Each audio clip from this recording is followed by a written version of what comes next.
Narayaniam, chapter 20. So this is the 1/5 mark. There are in total of 100 chapters. This is the 20th chapter.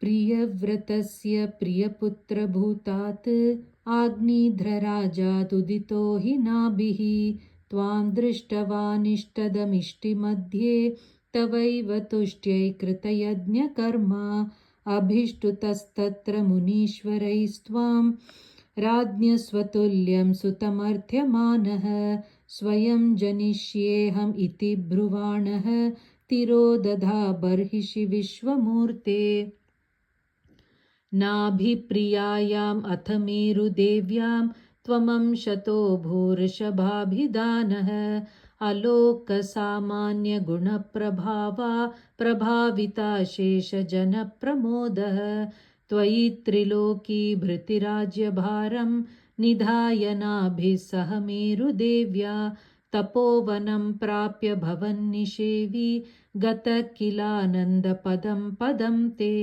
इन्द्रस्त्वदुत्कर्षकृतादमर्षात्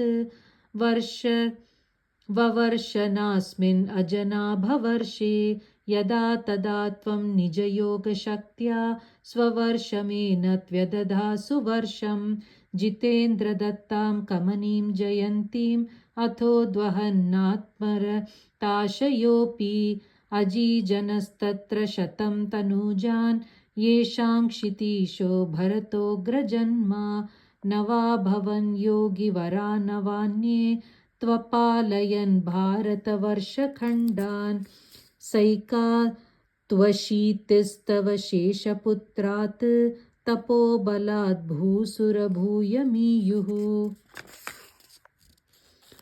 उक्त्वा सुतेभ्योऽथ मुनीन्द्रमध्ये विरक्तिभक्त्यन्वितमुक्तिमार्गं स्वयं गतः पारमहंस्यवृत्तिम् अधा जडोन्मत्तपिशाचचर्यां परात्मभूतोऽपि परोपदेशं कुर्वन् भवान् सर्वनिरस्यमानः विकारहीनो विचचारकृत्स्नां महीमहीनात्मरसाभिलीनः शयुव्रतं गोमृगकाकचर्यां चिरं चरन्नाप्यपरं स्वरूपं दवाहृताङ्गकुटकाचले त्वं तापान् मम अपाकुरुवातनाथ नारायण अखिलगुरो भगवन् नमस्ते।